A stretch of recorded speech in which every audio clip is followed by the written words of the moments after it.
숫자 하나 드릴게요. 27. 이게 지금 서울에서 평균 직장인이 집 한 채 사는데 걸리는 연수예요. 밥도 굶고 커피도 참고 여행도 안 가고 단 한 푼도 안 쓰고 그래도 27년. 근데 그 27년 동안 집값은 가만히 있어줄까요? 당연히 아니죠. 오늘 이 영상은 집값이 왜 이렇게 됐는지 그 구조를 처음부터 끝까지 다 알려드리는 영상이에요. 재미없을 수도 있어요. 근데 알고 나면 주변 사람들한테 설명해주고 싶어질 거예요. 20세기 대부분 동안 집은 그냥 집이었어요. 너무 당연한 말 같죠? 근데 진짜예요. 그때 집값이랑 소득 비율이 약 3배였어요. 연봉 3년 치면 집 한 채. 지금 서울은 어떤가요? 소득 대비 집값 배율이 15배를 넘어요. 15년. 무지출로 15년. 근데 이게 그냥 집값이 올랐네로 끝나는 얘기가 아니에요. 15년 전에는 감당 가능했던 도시가 이제는 아무도 감당 못하는 도시가 됐다는 거잖아요. 도대체 30년 사이에 무슨 일이 있었던 걸까요? 근데 여기서 위안이 되는 건지 아닌 건지 모를 사실이 있어요. 한국만 이런 게 아니에요. 전 세계 95개 주요 도시를 매년 분석하는 보고서가 있거든요. 올해 결과가요. 어느 도시도 집값이 적정 수준이 아니었어요. 21년 보고서. 역사상 처음 있는 일이에요. 홍콩 소득 대비 집값 비율 14배, 시드니 13배, 밴쿠버 12배, 베이징이랑 상하이는 20배, 심지어 30배. 퍼스나 브리즈번 같은 호주 지방 소도시가 뉴욕보다 집 사기 어렵다는 통계도 나왔어요. 이쯤에서 다들 같은 생각하실 거예요. 그래서 왜요? 지금부터가 진짜 얘기예요. 30년 전 집은 그냥 사는 곳이었어요. 지금 집은요?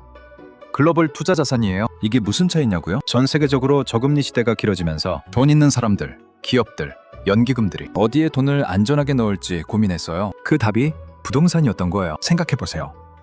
3% 금리로 빌려서 연 7% 오르는 집에 나오면 그 집에 살지도 않아도 돈이 그냥 생기는 거잖아요. 이게 사람들이 깨달은 순간 시장이 바뀌기 시작했어요. 기관 투자자들이 단독주택 수백 채를 한 번에 사들이고 외국 자본이 강남 아파트를 투자 포트폴리오에 넣고 심지어 일반 가정들도 집은 무조건 오른다는 믿음이 생겼어요. 집이 거주 공간이 아니라 신앙이 된 거예요. 근데 그것만으로는 이렇게까지 오르진 않아요. 거기에 한 가지가 더 있어요. 집을 더 못 짓게 막은 거예요. 뭐가요? 규제요. 원래는 다 좋은 취지였어요. 환경 보호, 도시 미관, 교통 문제 해결. 근데 시간이 지나면서요. 용적률 제한, 높이 제한, 최소 주차 공간, 재건축 규제, 그린벨트, 일조권 분쟁, 주민 반대까지. 집 지을 땅은 있어요. 집 살 사람도 있어요. 근데 집이 안 지어지는 거예요. 수요는 넘치고 공급은 없으니 가격이 수직 상승하죠. 여기에 한 가지 더 웃긴 게 있어요. 정부가 집값 잡겠다고 생애 첫 주택 구매자한테 보조금을 줬어요. 집값이 내려가야죠? 아니에요.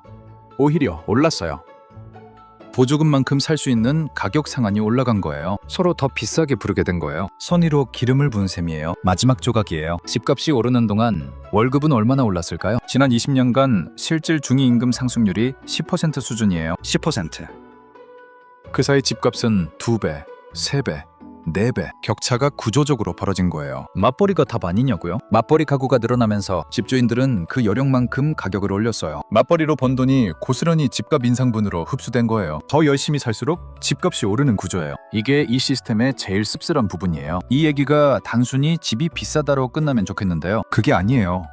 첫 번째, 아이를 안 낳아요. 방 하나짜리 전셋집에 아이를 어떻게 키워요? 저출생이 집값 문제와 연결돼 있다는 연구가 계속 나오고 있어요. 두 번째, 더 나은 일자리를 포기해요. 서울에서 좋은 기회가 생겨도 이사 비용, 새 전셋값, 보증금 때문에 그냥 포기해요. 노동시장이 집값 때문에 굳어버리는 거예요. 세 번째, 도시가 텅 빈다. 서울에서 일하는 교사, 간호사, 소방관들이 서울에 살 여유가 없어서 경기도에서 2시간씩 출퇴근해요. 도시를 굴리는 사람들이 그 도시에 살 수 없는 거예요. 이게 지금 실제로 일어나고 있는 일이에요. 자, 이제 다들 기다리던 질문이죠. 그래서 어떻게 하면 돼요? 솔직히 말할게요. 쉬운 답은 없어요. 근데 세계가 시도하고 있는 것들은 있어요. 각자 판단해보세요. 첫 번째, 공급을 늘리는 방식. 뉴질랜드는 주요 도시가 30년치 주택 수요를 감당할 땅을 의무 지정하도록 했어요. 미국 일부 주는 단독주택 지역에 다가구 주택을 허용하기 시작했고요. 사람들이 살고 싶은 곳에 집을 더 지을 수 있게 규제를 푸는 방식이에요. 두 번째, 투기를 막는 방식. 대만은 2년 내에 팔면 양도세 최대 45%를 물려요. 살 집인지 팔 집인지 구분하는 거예요. 웨일스는 별장에 재산세 300% 할증을 부과하고 네덜란드 일부 지역은 투자자 매입 자체를 금지했어요. 세 번째,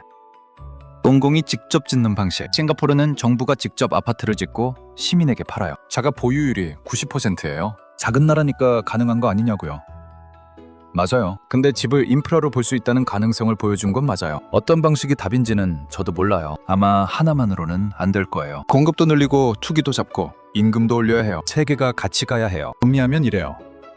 집값이 오른 건 누군가의 음모가 아니에요. 공급 제한, 저금리로 넘친 돈, 오르지 않은 임금, 이 세 가지가 동시에 터진 거예요. 근데 이걸 알면 뭐가 달라지냐고요? 적어도 내가 못나서 집을 못 산 게 아니다라는 걸 알 수 있어요. 구조가 그렇게 만들어진 거예요. 그리고 구조는 언제든 바뀔 수 있어요. 느리게, 아주 느리게. 하지만 바뀌긴 해요. 오늘 영상이 집값에 대해 조금 다르게 생각하는 계기가 됐으면 좋겠어요. 다음 영상에서 봬요. 오늘도 전세 계약 만기에 잘 챙기세요.